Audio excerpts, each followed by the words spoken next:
Very honored to have today with us Ralph Hauenstein. Ralph Hauenstein is a leading citizen of any geography you want to talk about. The state of Michigan, the United States of America, he is a world citizen, but we're so fortunate that he is here in Grand Rapids and has made a life and made so many contributions here in Grand Rapids. Most notably, and I think something that formed all of his values and early decision-making was his service in the military. He was Chief of Intelligence for the European Theater for Dwight Eisenhower.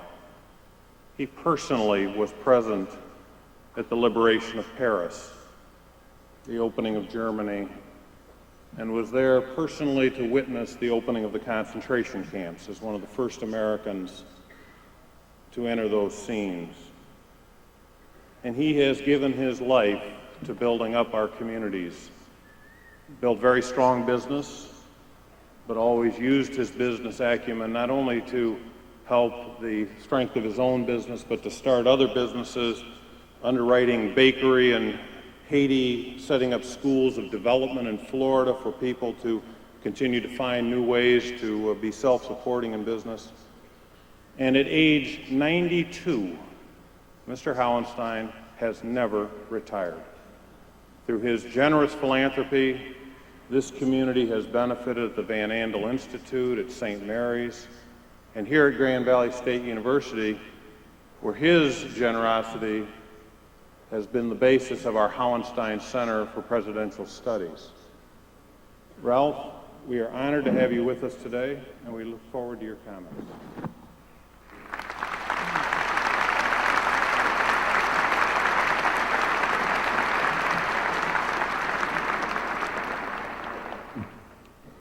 Thank you, President Murray, for this fine introduction.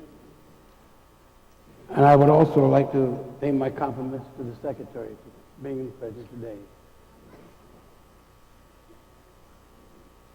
I've had the opportunity to speak with several graduating students, both here and in Florida, where I spend the winter. By doing so, I hope to gain some insight as to your thoughts, your aspirations, and your views of the future. Overall, I was encouraged. I found a strong commitment to community, a desire to contribute, and an ability to look beyond oneself to the needs of others. These are all qualities necessary for leadership and service. I found great passion and a desire to succeed, but these latter sentiments were somewhat tempered. Quite frequently, I heard the word, "The odds are not very good." The odds are not good? My first response to that statement is, the odds according to whom? I imagine if you watch the news regularly, you've seen a rather pessimistic view of America, both economically and as it relates to our position in the world. But I would say to you, we've been here before. I've been here before. As many of you have probably observed, I have quite a few years on you. Along with all these little inconveniences of age comes one very distinct advantage and historic perspective.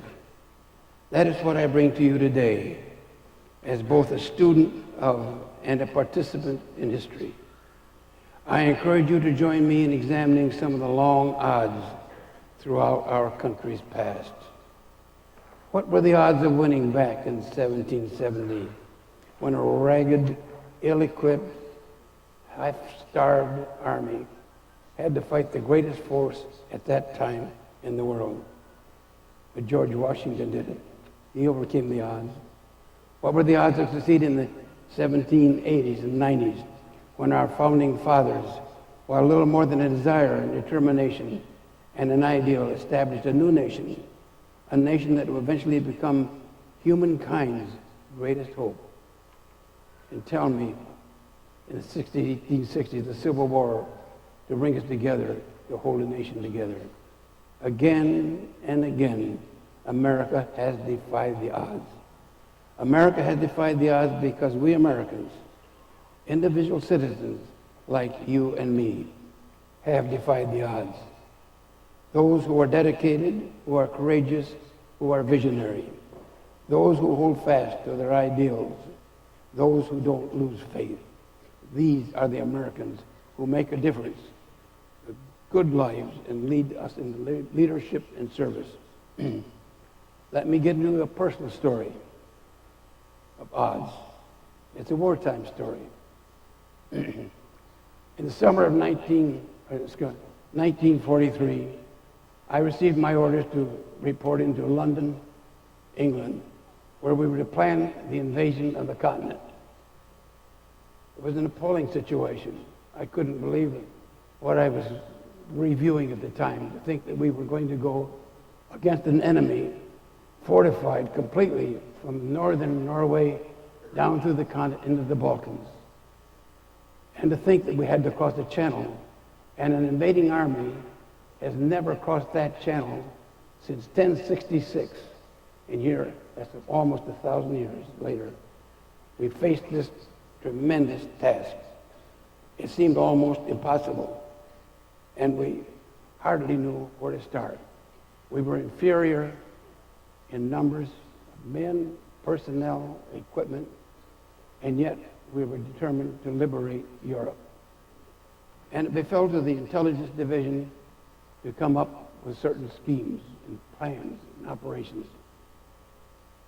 Ironically, it was Winston Churchill, the Prime Minister of Great Britain, who rather gave us the guidelines when he said, "Truth is far too precious not to be attended by a bodyguard of lies." Thus was born Project Bodyguard, in which we put into place schemes of intelligence ranging from not only spies but double agents to inflated tanks, balloons, all sorts of things, false armies, to give the enemy the thoughts that we had 3 times the number of troops that we had. We had to deceive them, because to land against such odds as we were to face with the enemy, who had fortifications complete and had an army of more than 250,000 troops with 1,000 tanks of the best tanks that both either the allies or the enemy had, and hundreds and hundreds of armored cars. They waited just for one big landing, and if they were to at least unleash that force and come to us, the landings would never have been possible. We did succeed. We did hold the enemy in contact.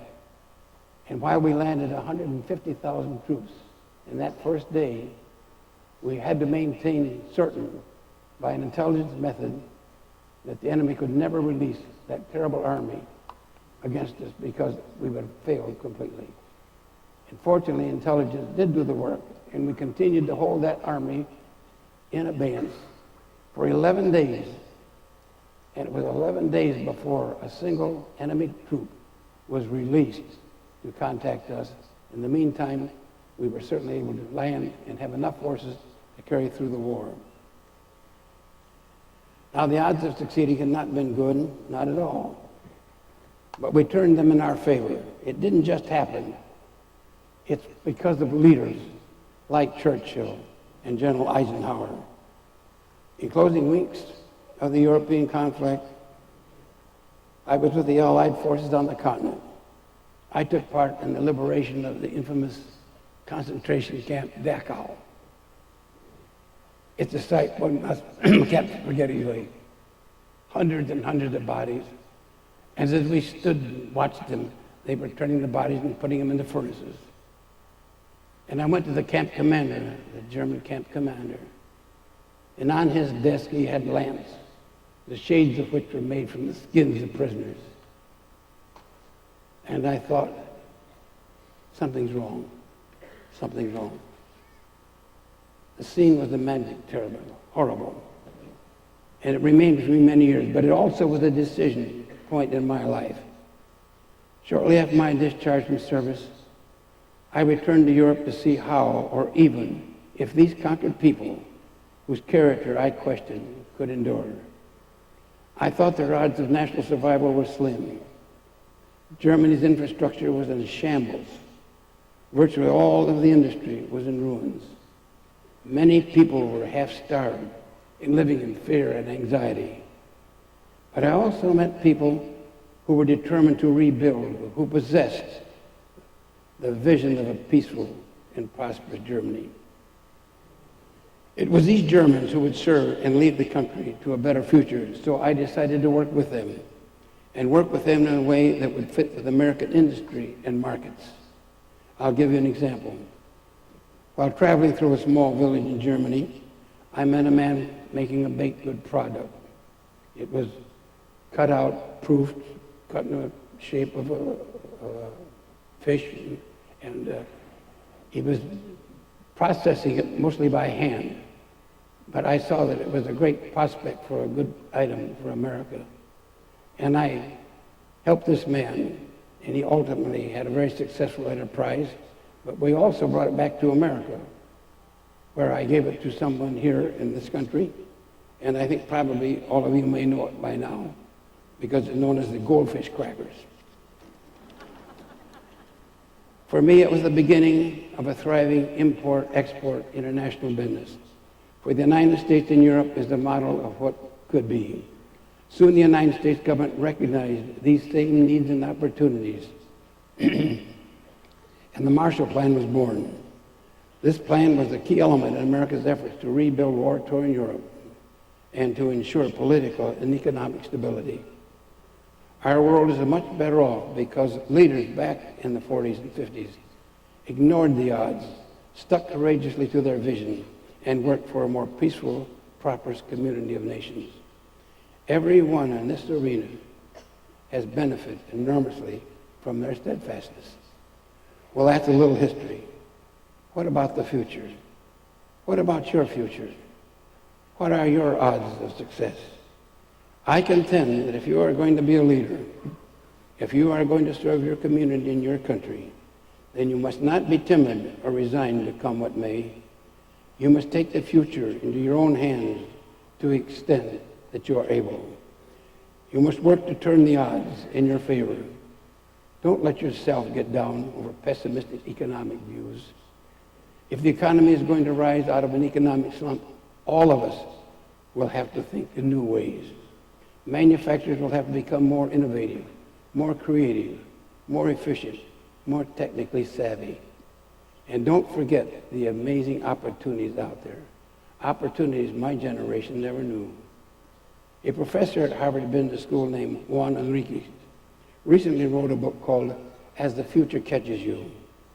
Enrique believes that the single most important discovery of this century is the sequencing of the human genome. This discovery is creating opportunities not only for scientists and mathematicians, but also for artists, architects, managers, and salespeople, social workers, and educators. In other words, for people with your educational background. Not only that, but the Van Andel Institute, where I serve as a trustee, is the western anchor of the Michigan Life Science Corridor. Grand Valley State University and President Murray are among the Institute's local partners in building the life science industry right here in Grand Rapids. So opportunities are abundant. Don't let gloomy economic news get you down. The news can be turned in your favor. What are needed are courageous, visionary leaders, and I hope that you are one of them.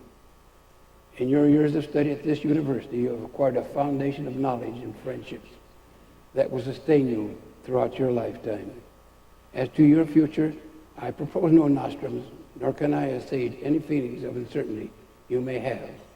I can, however, affirm this. Your community needs you. Our country needs you. It needs you to fulfill the promises of your fellow citizens, to affirm the promise that is being placed in your hands, your degree. I conclude with my congratulations, and I assure you that the odds are in your favor because this country offers you endless avenues of opportunity. Pursue them aggressively. Thank you. Stay up here with me. We'll do the honorary doctorate.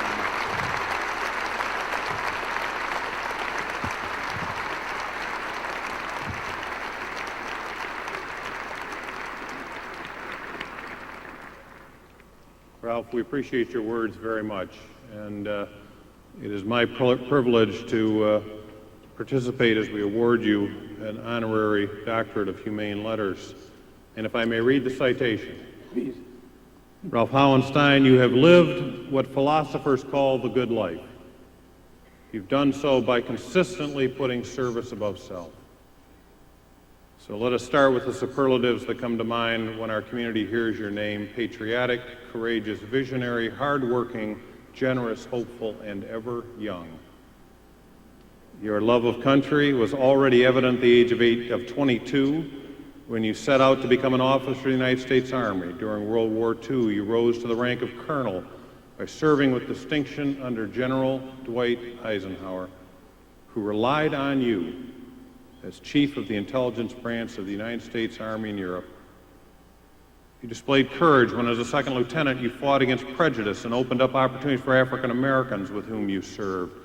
You displayed fortitude during the war when you helped liberate France and Nazi concentration camps. For your valor, you received the Order of the British Empire and the French War Cross. After the war, you possessed the vision to see how working with your former enemies would enable them to rebuild their war-torn countries and become integrated in the community of free nations. Your hard work enabled entrepreneurial individuals from the U.S., Europe, and developing world to become self-sufficient wealth producers in their local economy. Your generosity, especially on behalf of medical research and higher education, has strengthened institutions and improved the lives of many. Grand Valley's Hauenstein Center for Presidential Studies is an enduring monument to your vision of a better world. Your hopefulness, rooted in a faith-filled life, encourages us to do our utmost to improve our community, nation, and world. And your youthfulness inspires people in all of life's stages to dare to dream, to beat the odds, to make a difference in this world, as you so abundantly have within your family, your community, and your nation. And now, therefore, by the power vested in me by the Board of Trustees, I confer upon you the degree of Doctor of Humane Letters, honoris causa, with all its rights and privileges. Ralph, Thank you. congratulations.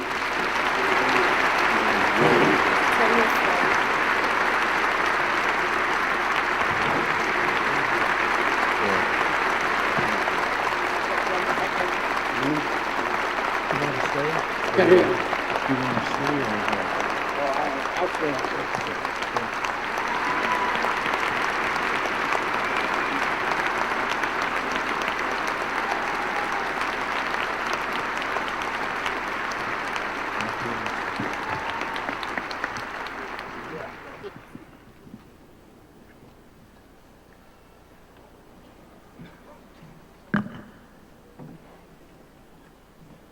Good morning. I'm Brian Bickford, President of the Alumni Association, and it's my honor to present